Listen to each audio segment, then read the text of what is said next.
Hi there, my name's Lorraine Jones and I work for the Methodist Church.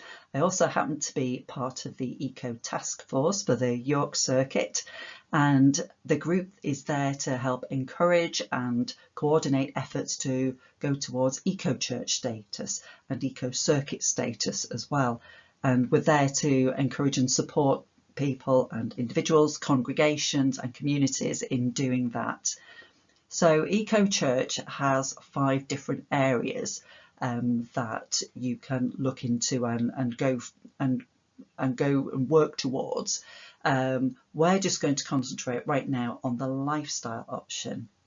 And the last thing we want is to give everybody a great big to-do list, because that's just not helpful and puts everybody off. And we've all got quite a lot on our plates anyway at the minute, so that's just really not helpful. What we want to do is more encourage a way of working, a frame of mind, almost an attitude of this is just what we do. This is just the way we do things. In all our decisions, in all our lifestyles, we always just consider, are our actions sustainable? And we want it to become a habit that we don't even think about really. But there are ways of doing that. And what we want to do is to give you a framework rather than this to-do list. And I want you to really remember that it's all about progress, not perfection. And I make no apologies for saying this several times over the course of this presentation. It's about progress, because we can beat ourselves up about not doing things perfectly. The issues and actions we take are all very complex, and we can have different impacts and different consequences of our actions without even really realizing it. So we think we're doing the right thing, and actually it ends up that it's having an unintended consequence. So it's important not to beat yourself up, because there are no perfect actions. So all we have to do is just keep going in the right direction and making progress. Okay, the first thing I want to tell you is to discourage this linear thinking that we do. It's a throwaway society, isn't it? It really is. And I just need to tell you that there is no away to throw to. There's no magical place called away. What we think about is that we take stuff out the ground, we make stuff and transform it into whatever it is we need, we use it, and then we throw it away. And that is the traditional model. But of course there is no away to throw to. So actually we've taken stuff out the ground and we've just turned it into something else. It's not actually disappeared or changed or reduced in any way, it's just changed form. And when we use it, there are implications when we use things that we also might have an impact there. But then when we discard them as well, they don't just sit there in the ground. Well, some might sit there in the ground and break down incredibly slowly and have all sorts of unintended consequences. So there is no away to throw to. And I think the oceans of plastic and mountains of God knows what can testify to that. Okay, what we need to think about is more about the whole life cycle of the thing that we're going to use or buy, or any decision we make, and its impact. So you might have heard something about like circular economy. So this is getting us to think about that whole life cycle of a product, from when it was first taken out the ground or the air or from the water or wherever it came from, how it's got to us and how it then is disposed of and what happens to it and what are the consequences of that. So we need to think about this big picture buying guide, and I found this really helpful, and it was actually by Bonnie Wright in her book called Go Gently, and I found that actually quite useful. Plus in there are lots of big hints and tips that you could try as well. So first of all, so going right back to the start, you've got the supply chain. What's it made out of? Was it made out of metal that is mined, or was it big farming business? Is it extraction? Are people paid fairly? What are the processes that are used to mine it? Are they polluting? So you've got to go right back to the start and think of your product or the thing that you want to buy. Where does it come from? Now, design. Is it made in a way where its life can be prolonged? You might have heard of obsolescence, built-in obsolescence, that where things are absolutely designed and deliberately designed to have a short life. And this was designed back in, was it the 20s or 30s, by the light bulb. Light bulbs could go on for hours and hours and hours and hours. But of course, they realised that they weren't buying very many. Once everybody had got one, you didn't need to buy anymore. So they reduced the life of the light bulb. And of course, this happens all the time, often with our electronic goods. But actually, can it be made? Can you choose something that is made in a way that it can easily be repaired at home? Okay, so packaging. What's it covered with to get to us and to travel to us? How is it wrapped? What is it boxed in? What are the big crates that it comes in? So it's about making good choices then. If you're thinking about this, if you're thinking about the whole big picture of that product coming to you in the shop, you think, right, okay, are there better choices that I can make? So, for example, it might be something might come in a plastic tray, or it might come in a foil tray. Okay, so choose the one that's in the foil tray. Okay, so it's that kind of thing we want to be thinking about. Manufacturing. Are people paid fairly? And what are the effects, again, on the processes to manufacture? What are the effects on their local environments? Transport. How does it get to you? And this is where carbon footprint can really start kicking in as well. So, so some blueberries from Chile, for example, are flown over. They have to be flown over to get there in good condition, whereas bananas, say, can go on a boat. So it takes a bit longer, but they'll still be fine by the time they get here. And they've got their own packaging. So, you know what, it's win-win from that point of view as well. Okay, use. Oh, now I've just seen my little pictures in the way here. So what is the impact of you actually using the product? So for example, you can clearly see the difference in use of the product between using a bike to get to somewhere and using a car. So there is a clear difference in how you, the impact on how you use the product and what product you use, and what good choices can you make in that case. Disposal. Are you going to be able to dispose of it in a safe and sustainable way? So can it be recycled? Can it be used again? Can it be repaired? Can it be upcycled? There's all sorts of different things you do. Can it be composted? You know, there's all sorts of different things that you can.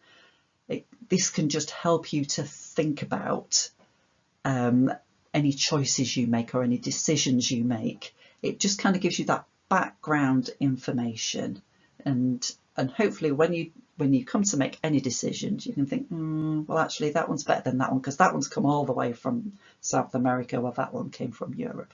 So it's things like this that will just inform that decision making. Okay, now we've all heard of the reduce, reuse, recycle.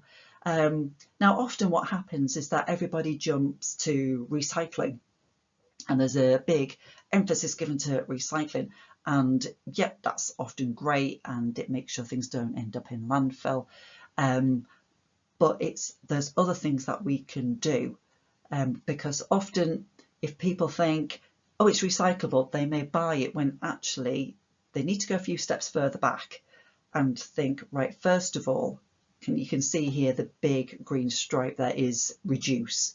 Do I actually need this product? So we live in a throwaway society, and a lot of the stuff we buy, do we actually really need? And it's up to each person to make that individual decision for themselves. Another person's want is another person's need, you know, so it is a very individual decision. But just to think about that step first. I keep trying to encourage my daughter to think about this. She does have a stationery obsession. So I keep saying to her, do you really need another notebook? seriously, especially with all the lovely sequins on it and things like that. And so yeah, she's trying, bless her, but she's still like, I love notebooks, and I get that a bit. Okay, so and then okay, so when you're buying the product, you think about how many times can you use it? Is it good quality? Is it going to disintegrate after, if it's an item of clothing, is it going to disintegrate after 2 washes? Something, or actually, can I use it again and again and again to get the most out of it? So then you're not thinking about that life cycle. You're not getting more materials out of the ground, or using agriculture to grow more stuff, when actually there's other uses for that. So it's a case of just thinking back, how can I use that really well? If you do need to buy it, make sure you get the most out of it. Okay, and then after it starts to get a little bit wear and tear, can you repair it? Can you buy things that are easily repairable, or can you repair it in a way that it makes perhaps something slightly different? I've seen a lovely technique where there's patches in holes in jeans, you repair it with a new patch and create a whole different garment.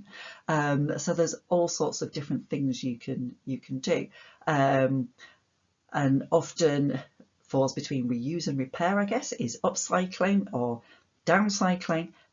So for example, yogurt pots, I will reuse yogurt pots in my garden, or pallets, you can upcycle those into making all sorts of different things, and just trying to extend the use of all the things you come across as much as you possibly can. Okay, and then next comes recycling. So again, this comes with a health warning, because for example, plastics, there's a very low percentage of plastics that's actually used to recycle and go into new products. Often it ends up going overseas, so we just shift our problem over there. So our recycling rates look fantastic, but actually what we've done is just move the problem overseas. That's not to say don't recycle, but it needs to be one of the, as you see from where it is on the chart here, it needs to be one of the last things we do. So I take personal great pride and a little bit of smugness, I will admit to, in that when I take out my recycling bin, and actually there's very little plastic at the bottom, because I've cut it out further up. That's not to say I don't get it wrong, and there's things where I'm going, oh, it's plastic, I'm still going to have to get that. So it's not perfect, but we do our bit. Okay. Now recovery, so that is the waste to energy recovery. So that's when you basically burn it and give it energy. So you're still then keeping it out of landfill and getting some extra use out of that rubbish. Again, not ideal, because there's still going to be pollution that ends up in the air, so it's not ideal. Concentrate on the things further up. And finally, dispose of it. So that's the last resort. It ends up in landfill, where things, liquids may end up leaching into the river systems, or methane may end up being released from the site. Okay, so that's just to give you an idea of just, again, being able to take a step back and going, okay, I need to go backwards a few steps in terms of any little shopping decisions we make, or buying decisions, or any sort of, am I going to throw that away? I hope will just help you stop and think about where it's going to end up, what's the environmental impact, and what could we do to minimise the damage. Okay, here we go. So how to get started. And again, I'm going to say it, progress, not perfection.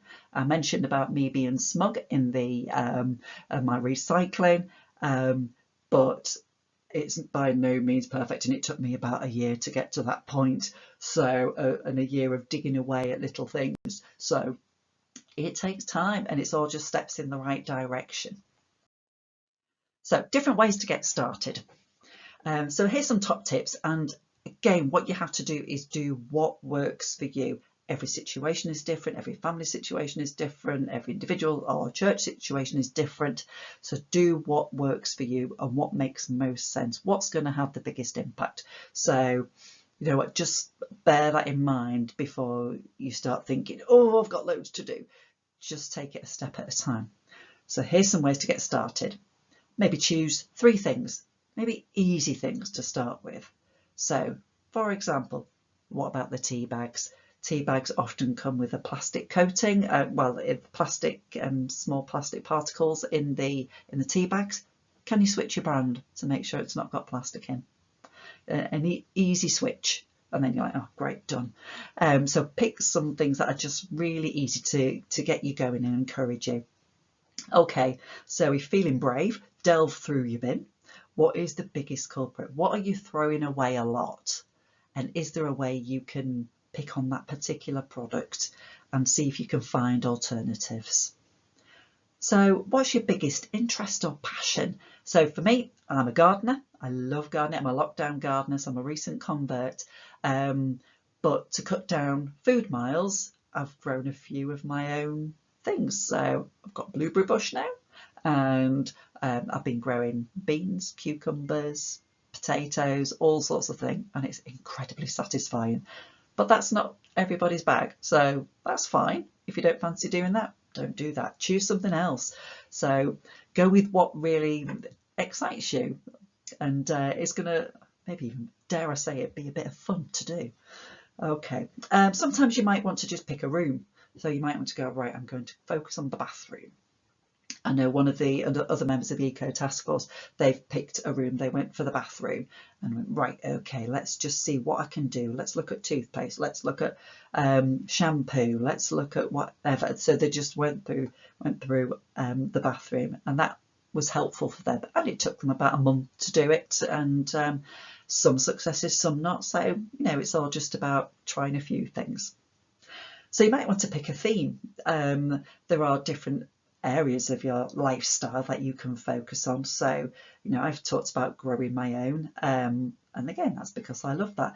But what's the big thing for you? Is it, well, a big thing at the minute is energy use, isn't it? So maybe energy use, maybe food. You might want to, you know, really cut down on food waste.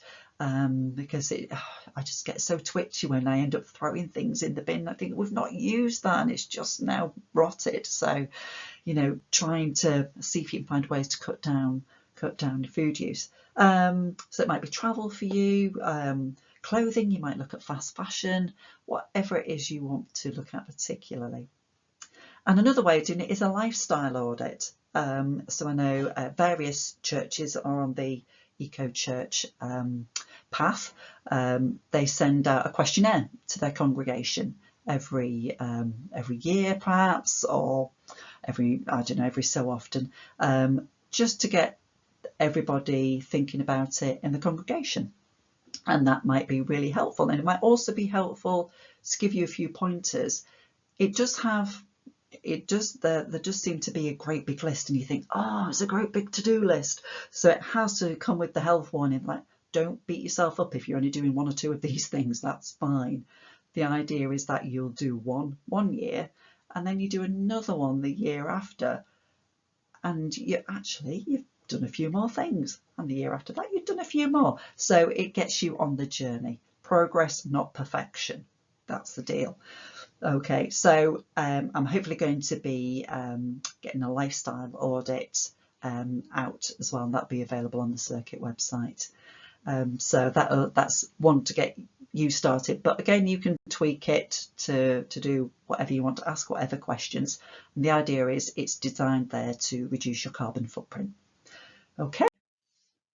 So now, just to be a bit more encouraging, it's really hard because we can get quite discouraged, can't we? Just think, oh, what can I do? I'm just one person. But it takes 3.5% of people taking an action to make meaningful change. Now, actually, that's not a lot. That's not that many people. So, okay, if people watching this video are taking a few steps, and other people take a few steps, and they tell their friends and they encourage people to take a few steps, it's a ripple effect, isn't it? So we can all just take those few steps. And I know these things are changing because there's so many things out there now, so many products out there now that claim to be eco-friendly, and there are a lot that are, and helping us make those good choices. But for example, I've seen how many vegan products there are in, and plant-based products there are in the shops now. Compare that to just a couple of years ago. So obviously people are buying more of that. So it can make a difference, in people are making different choices now. So next steps. So after you've thought, well, where can I start? You might have picked an area you want to focus on. Next step, do a bit of digging about it. Lots of information out there, so much information out there. So I've got some website there. You can do a search, a simple search on your search engine, and you'll come up with all sorts. There's podcasts, there's books, the TED Talks. Counters In as well is a good one to look at. Friends of the Earth, Greenpeace, all of these things will all have lots of different ideas. I think mainly it's about not getting too much information and feeling a bit overwhelmed by it. So there's lots out there, and part of the Eco Task Force as well. One of the things we do is make recommendations. Perhaps one of the group might have tried something out or seen a TED Talk and can make a recommendation for it. Okay, so find trusted places to go for your information, and like I say, there can be a lot of greenwashing out there, which is, if you don't know what greenwashing is, it's being green and sustainable for a marketing purpose rather than actually genuinely making the changes that are sustainable. I love Ethical Consumer. They're brilliant. If ever I've seen something I think, I'm not sure about that, is that really a good thing? I just go onto their website and log in. I'm a member there, so you do have to pay for membership. But it's great because you can just find out about a company straight away. It's really great. Or to know what good choices you can make if you're buying a new financial product or a new bicycle or whatever it is. It's got some great information in there. So forming good habits, that's always a great one. If there's a way you can find a new thing that you're focusing on and make it into, it's just a habit, it's just always on your shopping list. It's just something you just do now, and you will just look back and go, oh, I just do that now and I don't even think about it. It's just forming those good habits. Okay, find the easy wins as well. Oh, this is always a good one. Everybody needs encouragement, don't they? It's hard just to, sometimes when you try and do something. So I wanted to order loose mushrooms from my online shopping, and I thought, great, there you go, I'll get them loose rather than in those plastic pots, and they came in a plastic bag. So you just keep trying your best, and I've tried to find alternatives. So it's easy to get discouraged. So just find the easy wins. Find a really good place that you know you can get quite a lot of your things to. It might be quite local. It might be just the local greengrocer or something that do some great things. Sometimes doing this with others can really help as well. I get a lot of encouragement from the rest of the team in the Eco Task Force.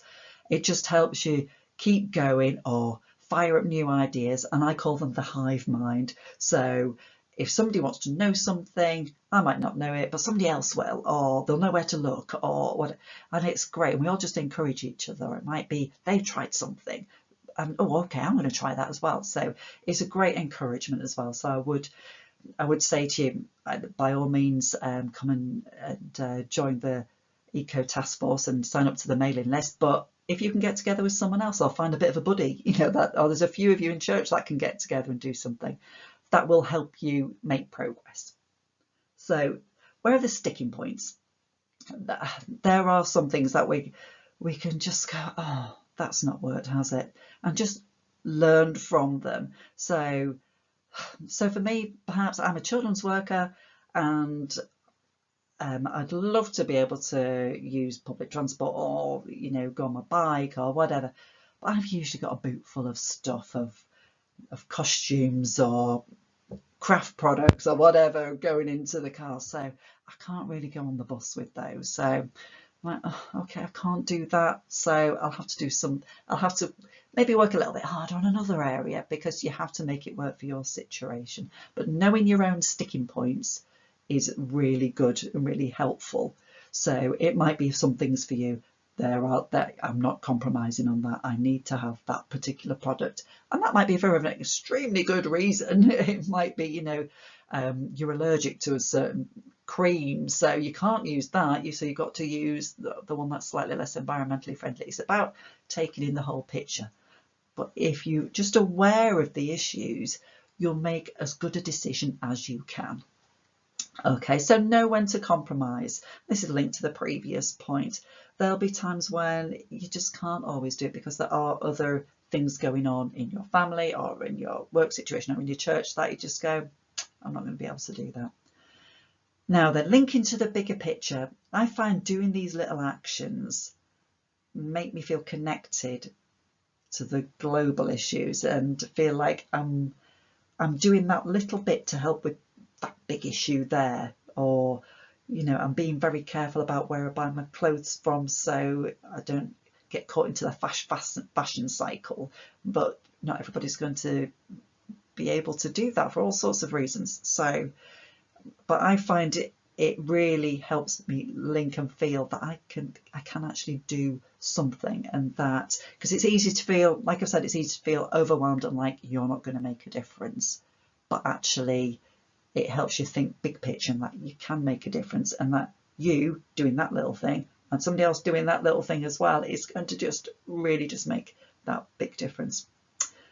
And also just look back once you're making the steps that, in a few months' time, or in a year, or through the life cycle audit, or the lifestyle audit rather, look back and realise how far you've come and pat yourself on the back a bit. We all need a bit of encouragement, don't we?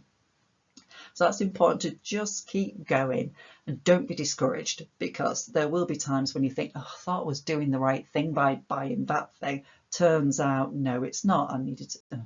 So it can get a little bit, the issues are very complex and the impacts are far reaching in ways that you couldn't even imagine. So it's hard. It is hard. Just keep going, just keep doing a little bit.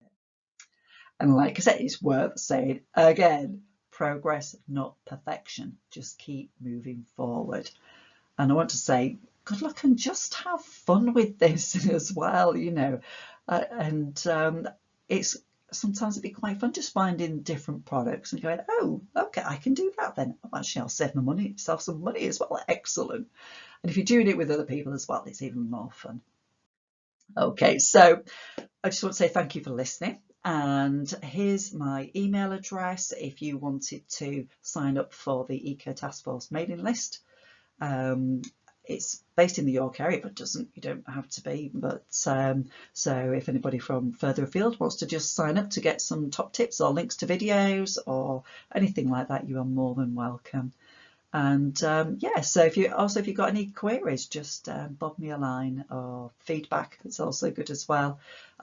If actually there's anything else you'd like to see, any areas you'd like us to think about, or maybe some little talks you'd like us to look into as well, or perhaps something we do hold monthly meetings as well. If there's anything you want to discuss or to go through or to have a talk about, then brilliant, just let us know.